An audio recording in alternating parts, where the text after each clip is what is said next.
everybody. So I'm in Congraree National Park in South Carolina, and this park has one of these wooden bridges and walkways because every year the entire park becomes a giant floodplain which creates a river. It's actually pretty cool.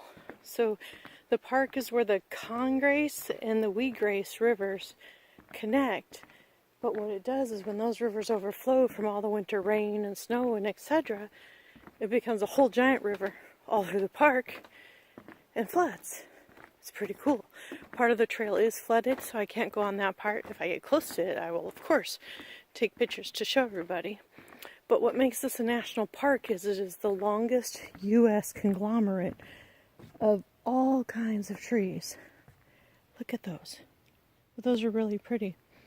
Anyway, so this is the largest U.S. conglomerate of all sorts of trees. The tallest, the thickest, the finest, all of them in one spot. They even have the national, oh look at this one's got mushrooms on it.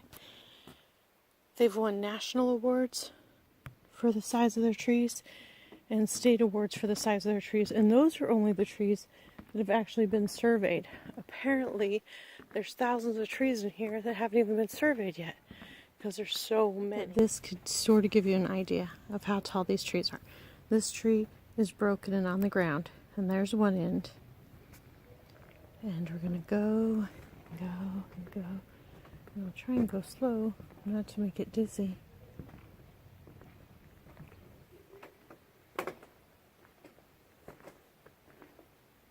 Yeah, see, we're still not at the end of that fallen tree. Still not at the end of that fallen tree. Do you see it back there behind that hollow bush? It's still there. It's still there. It's ginormous. It's still there. Still the same fallen tree. I know that might not be that interesting to a lot of people, but it's freaking cool to me. And that is the end of that fallen tree. Crazy, right? So this part is super cool, and I'll be quiet in just a minute. But this is where you can see that the river did flood the grasses and all these crazy trees. But watch, I'm going to be quiet and just listen to all the sounds.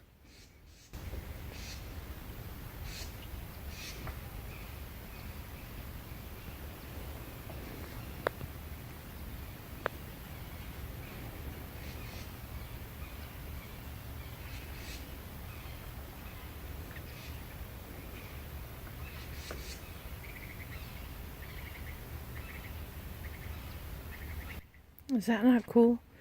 So I'm being told that one of them is the squirrels, one of them is a woodpecker, one of them is this little little red bird called a summer crest, I believe, and one, the lowest noise, is a little yellow bird. I have not seen the little yellow bird, but I have seen the red bird, I have seen squirrels, and I keep hearing that woodpecker, but I can't see where he is. I have a woodpecker back home that used to peck on my house all the time. They used to drive me crazy. Oh, and the other thing, just so you know, guess what? It is too freaking cold here for mosquitoes. Yay me! But at the front of the visitor center, they actually have, see, look at that. Look at how dense that is.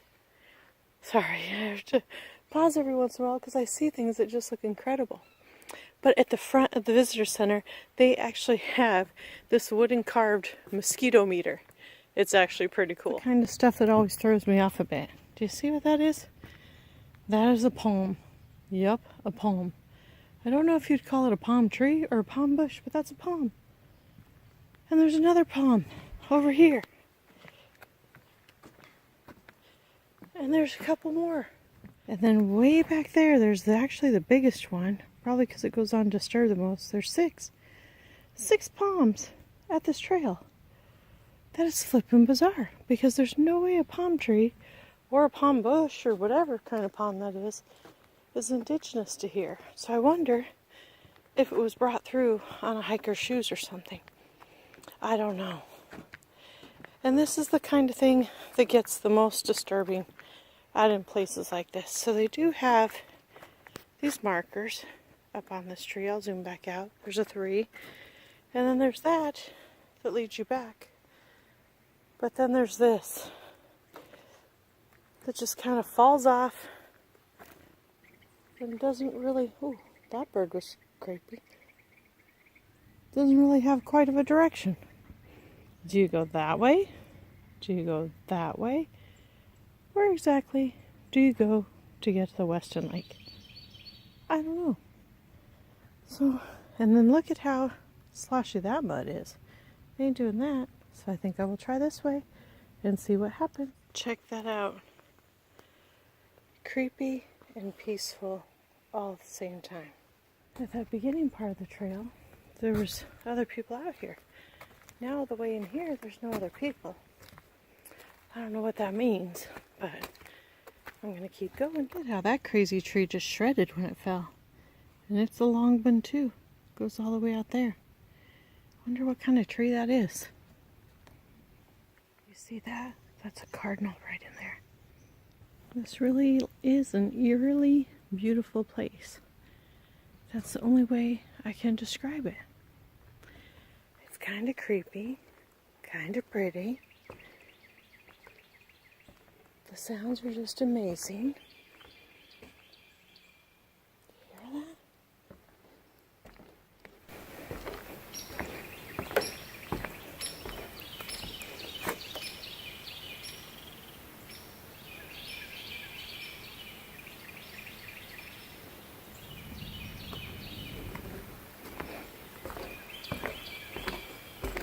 But this is the trail going back to the visitor center. I think we've done a little, around 7 miles, I think they said I would have done if I take this back to the visitor center. But over to my right is a strange pink tree. At least from here it looks pink. I'm trying to get closer to it so I can record it and see, because in all this gray and brown and mildly sporadic green, which I'm sure, in other seasons it's more green. Check that out. Do you see that? Strange. Wonder what kind of tree that is. It really looks pink, not red. Now earlier today, I saw some pink blossoms. I'm not sure if they were peach blossoms or apple blossoms, but they were really pretty. I'll post those pictures later.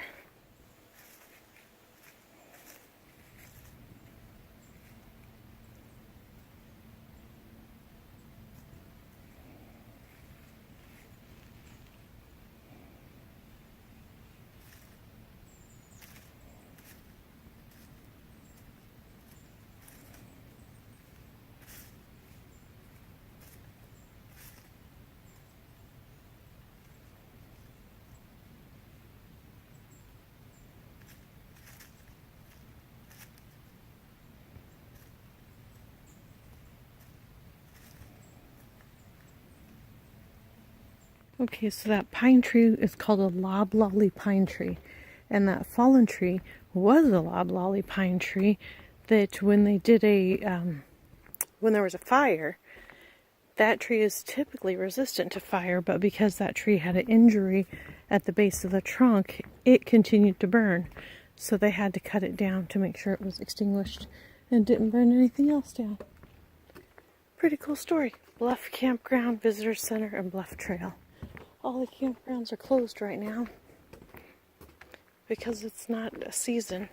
I do, though, think, honestly, because they have people that are working in the ranger's office anyway, and the national parks are open, that they should leave the campgrounds open, but I'm sure it has something to do with hiring resources and stuff. But see, if you were camping, you could take that trail and go back to your campground.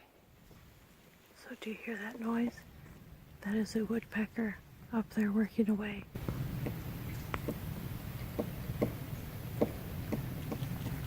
Isn't that crazy? It actually sounds like an axe. There's one to the right of me, but there's one on this tree way up there. You can see the white part of him just past that branch. Don't know if you can see him, but I can see him. So this guy out here hiking told me that that's what woodpeckers do. So you can see where the mushrooms are, and then you can see that part cleared out by a woodpecker. I'm sort of believing that he might be right because that's pretty dang cleared out and there's the chips on the bottom. But I always thought that woodpeckers worked higher in the trees. I honestly, I don't know. But somebody did that. Pretty crazy. Bye-bye.